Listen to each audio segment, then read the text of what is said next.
first, Neil, can you just tell us a little bit about the exhibition that we're in right now? Yeah, the audacity to thrive. Aiden Wahid is the artist of this exhibition. It looks at images and different ways of looking at how people survive and thrive the situations that they find themselves in. And it's just really a tribute to the resilience, particularly of African Americans in the current moment. How does the Wright put a Detroit and Michigan spin on the African American Museum? Yeah, it's really, when we did our strategic plan, I guess it's when I first came, almost 3, 4 years ago now, one of the things that we really wanted to do is to center Detroit. And so in every story that we tell, we try to bring out how was Detroit involved in that particular story, right? So in our core exhibit, what you see is not only the historical time frame that you're looking at, be it back in on the African continent or in the present day, but there's a timeline that shows you what was also happening in Detroit at that particular time, where we were in our own development and evolution. So very centered to what we do. That is pretty cool to see that parallel Yep, as you're walking exactly. through that exhibit. Exactly. Can you tell us what is that core exhibit called?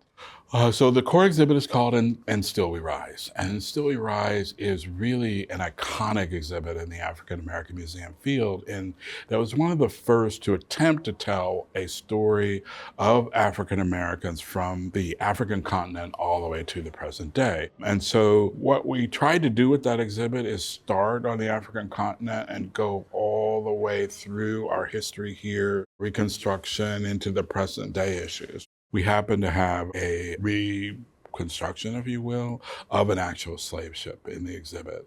And what that shows is if you were in one of the slave ships, how enslaved people were actually stacked on one another. It's actually a sound score, if you will, to that. That gives you some of the sounds and the voices of people there.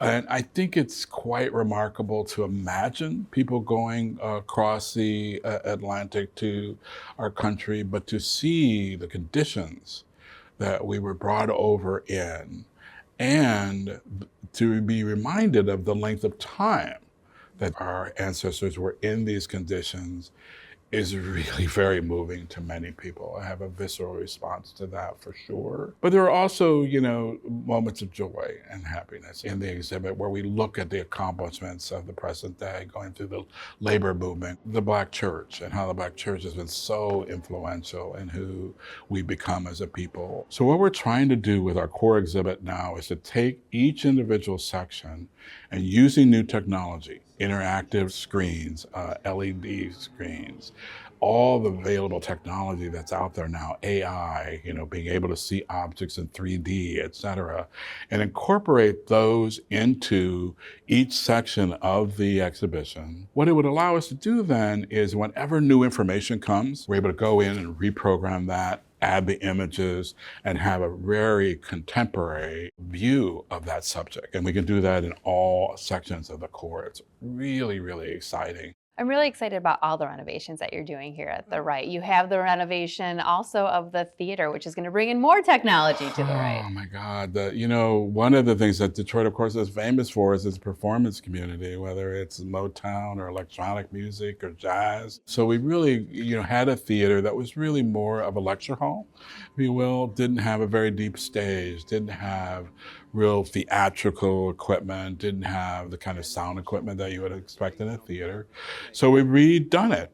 We've doubled the size of the stage. We've brought in all new state-of-the-art theatrical equipment, surround sound equipment to be able to do film and to show movies in the theater, and more comfortable seats. So you're talking about all these great things that the Wright has, and people from all over the country, the world, are coming to Detroit now. This is a place to be. This is a place to be. But especially April 25th through the 27th, the NFL draft is going to be happening just down the road. So what can you say to people that are coming in for that draft to take in the cultural institutions that we have here, but also specifically come down here to the Wright? Well, they have to come to the Wright. Let's just start there.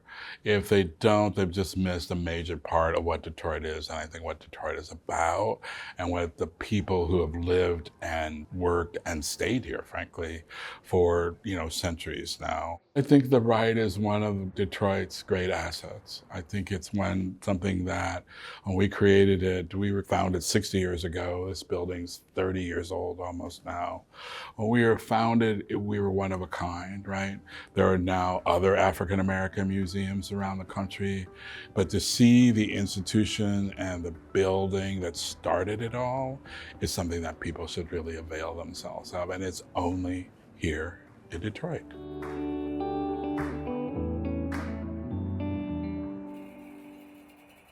Watch One Detroit, Thursday at 7:30 p.m. You can find more at onedetroitpbs.org or subscribe to our social media channels and sign up for our One Detroit newsletter.